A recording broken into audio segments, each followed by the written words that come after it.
Bonjour les amis, aujourd'hui on se retrouve pour la nouvelle vidéo de la Ligue des Champions après les matchs d'hier entre Real Madrid et Liverpool et le deuxième match qui était Dortmund-Manchester City. Je suis plutôt satisfait du résultat, c'est ce que j'ai dit dans la dernière vidéo. On va commencer par le match de Manchester City-Dortmund. Pour être honnête, j'ai vu quelques actions, après j'ai essayé de regarder un petit peu le résumé. Un De Bruyne qui était dans le match qui a essayé de tout donner et qui a marqué le premier but de Manchester City. Après avoir mené 1-0, ils étaient un petit peu poussés à un moment donné vers la fin du match par Dortmund qui a réussi à obtenir l'égalisation. Et heureusement pour Manchester City qu'ils ont marqué le deuxième but parce que à 1 à domicile, c'est très dur de jouer à l'extérieur. Surtout Dortmund, dans leur terrain, ils sont vraiment performants. Donc, je parle pas de la Ligue, mais je parle de la Ligue des Champions en fait, en général. Manchester City a pas obtenu le score, on va dire, qui va favoriser l'équipe pour le retour. Parce que 2-1, rien n'est joué. Et c'est ce que j'ai dit dans ma dernière vidéo. Je prévoyais un scénario 1-0 ou 2-1, mais le retour, ça va être serré au niveau des quarts. Et moi, comme j'ai dit dans la dernière vidéo, je vois plutôt un Dortmund passer pour ne pas vous mentir. Dortmund a su garder quand même la confiance pour rester en course. C'est ce qu'ils ont fait et c'est ce que je prévoyais d'avance. Parce que 2-1, comme j'ai dit, rien n'est joué. Et ils peuvent très bien se qualifier au retour à domicile. S'ils marquent 1-0, s'ils gagnent 1-0 et ils sont qualifiés. 2-1, ça part aux prolongations. Il faut 3-2 à un écart d'un but. Il faut 3-2 pour que Manchester City passe. Pour Manchester City, s'ils veulent se qualifier, il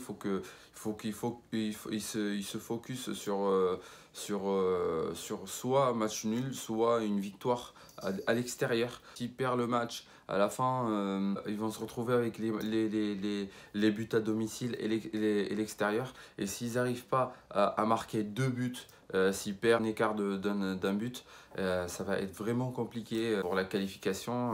Bon, ça va être dommage pour eux.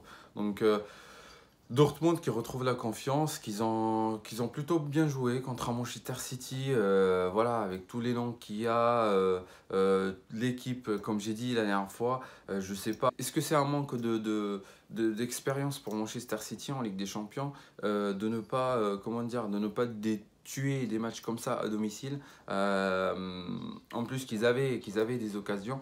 Manchester City, franchement, dans ses phases finales, a toujours été, on va dire, même s'ils gagnaient l'aller ou gagnaient le retour, mais toujours été poussés par l'autre équipe et qu'ils arrivaient toujours, ils arrivaient toujours pas à se débarrasser de la pression.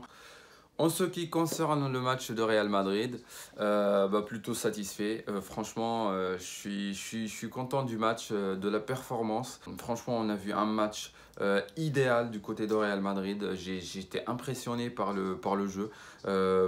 J'étais impressionné par les joueurs aussi, comme Vinicius.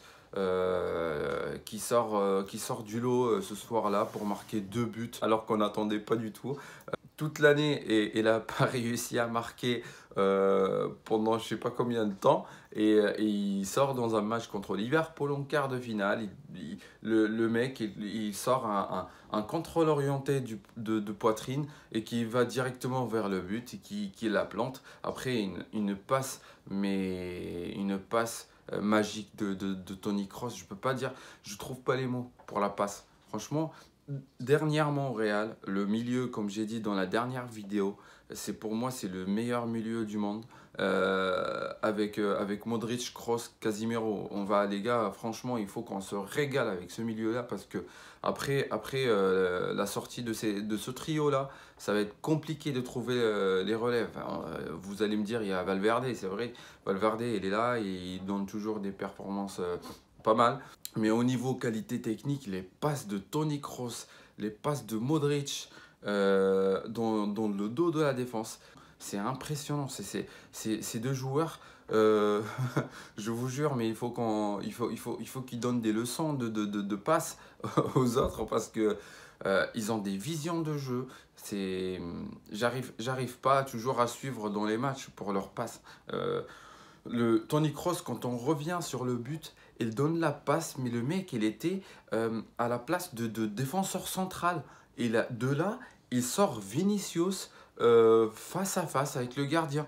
Vinicius, il avait qu'à faire le contrôle parfait de la poitrine comme il l'a fait et se retrouve face au gardien pour la planter. Donc, enfin, franchement, hein, c'était la moitié du but, même plus. Ça, avec Tony Kroos, action créée de rien du tout, quoi. Enfin, franchement, c'est impressionnant. Dans la vidéo, je l'avais indiqué, la vidéo de la Liga, je l'avais indiqué que Vinicius il commence à travailler et commence à monter en expérience. Et je trouve de plus en plus mature. Et comme il a dit dans son discours après, il a dit que moi, les gens ils continuent à parler, moi je continue à travailler. Donc ça, c'est une bonne mentalité. Il a dit que je donne tout pour le club. Ça, c'est ce qu'on voulait voir de Vinicius. Après les matchs de l'année et les critiques qu'il a reçues, pour son âge, je trouve qu'il est assez mature de penser à enfin, d'avoir cette mentalité-là et de continuer et dire que moi, je m'en fiche des critiques et je vais continuer à tout donner, enfin, surtout pour le Real et pour ce club, et continuer à montrer ma performance. Franchement, la performance d'aujourd'hui, enfin, s'il continue comme ça, il va être impressionnant. Après, j'attends pas dans chaque match de sortir une performance comme ça, mais de temps en temps, ça fait du bien. Ça fait du bien pour le joueur et pour le club. Vous allez encore me dire, par rapport à Asensio, c'est vrai qu'il a fait un but aussi. C'était la faute de défenseur Arnold. Quand on revient sur le but, Toni Kroos, il lui donne pas le choix. Et c'est dans le dos pour Mendy. Mendy, il est rapide. Donc, si tu laisses passer Mendy, peut-être il fera la passe à Asensio. Donc, le choix d'Arnold était vite fait. C'était soit. Et ce qu'il fallait faire, c'est de la dégager en corner. Avec la tête, il la met en corner. Et c'est ce qu'il n'a pas fait. Moment de panique avec la pression. Il a essayé de la rendre au défenseur, au gardien. Donc, il l'a mis, il a fait l'erreur de sa vie. Et ça rentre à Asensio qui te sort un énorme truc. J'ai ressenti un zizo dans ce joueur pendant cette action-là.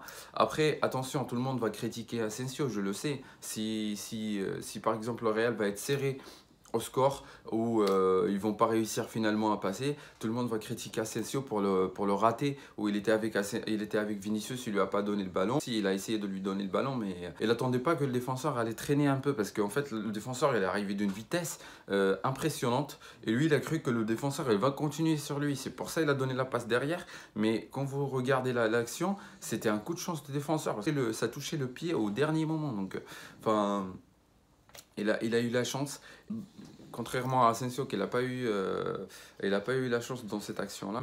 Le score était idéal. Après, quand le score était à 2-1 et que Liverpool commençait à avoir quelques actions, je commençais à avoir peur pour le score, je vous avoue, parce que si c'était 2-1 déjà, comme j'ai dit pour le match de City et Dortmund, 2-1 à domicile, c'est rien. Parce que après tu vas jouer à Anfield, 2-1.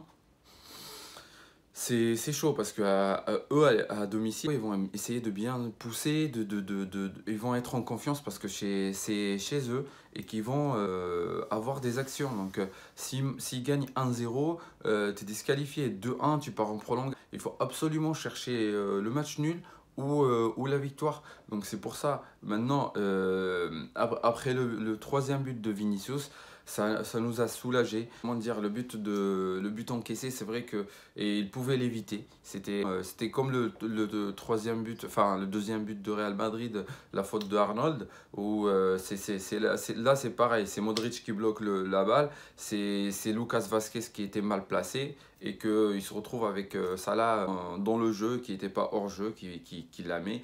Donc ça. Bon, c'est arrivé, donc on va pas se plaindre. Le résultat il est plutôt favorable, 3-1. On est plutôt satisfait. Là, il faut pas trop prendre confiance parce que déjà, on a vu avec le Barça, quand ils ont gagné 3-0 à domicile, au retour, ils ont pris 4-0 parce qu'ils n'étaient pas dans le match. Donc là, il suffit juste que Real Madrid fasse la grosse tête, ils vont rentrer, ils vont dire oui, c'est bon, on a gagné 3-1. Derrière, ils vont en prendre. Donc là, il faut jouer le match de retour, c'est comme si de rien n'était. Et c'est comme si tu vas jouer un match de ligue où il faut absolument soit gagner, soit un match nul pour obtenir le titre. Ça va être enfin, c'est comme si en finale, tu es à l'avance de un but, quoi. Donc il faut jouer, pousser et ne pas rester derrière, encombré pour garder le résultat. Et ça, Zizou, je pense pas. De toute façon, dans ce côté-là, j'ai plutôt confiance en Zidane de jouer tranquillement et jouer chaque match comme une finale et ne pas s'encombrer derrière pour jouer juste la défense pour la défense. L'arbitrage, il était bon pendant tout le match. Il y avait deux actions. C'était l'action de Mané qui était poussée par Lucas Vazquez avant le deuxième but. On va pas se mentir, s'il y a des arbitres qui le sifflent, pour moi, il y avait une petite erreur de la part de Lucas Vazquez. Mais c'était pas la faute énorme qu'on va dire qu'il faut revenir vraiment à la VAR et tout ça parce qu'il y a des arbitres qui la sifflent pas, même s'ils regardent le ralenti, ils vont pas la siffler parce qu'il met la main, mais à vitesse réelle, on voit que même Mané s'est laissé tomber, on va dire. Parce que même il était poussé par derrière, enfin, je dis pas le contraire, mais c'était facile, dès qu'on me touche, on tombe. Et ça, aux joueurs de Real, on a bien connu ça. Et regardez la référence en Liga, Casimiro, il a eu quasiment la même action et il n'a pas été sifflé. Alors qu'il y a la VAR, il y a des arbitres qui ne sifflent pas ça. Il faut identifier et clarifier des actions comme ça pour dire est-ce que une fois pour toutes, est-ce que c'est un penalty ou pas un penalty? Je parle de celui de Casimiro, comme celui de Mané, est-ce que c'est une faute ou c'est pas une faute?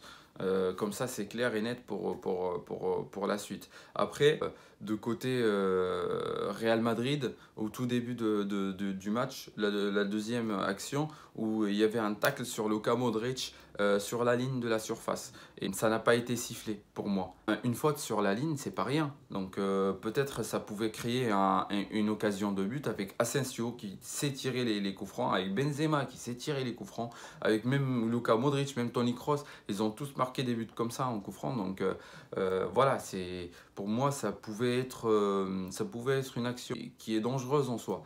Donc pour finir, l'arbitrage était bon. Moi, je ne vais pas me plaindre de l'arbitrage. Le match, généralement, ils ont gagné 3-1 et je suis plutôt satisfait du travail de Zidane, alors qu'il a eu des empêchements par rapport aux absents aux dernières minutes, comme Varane à la dernière minute.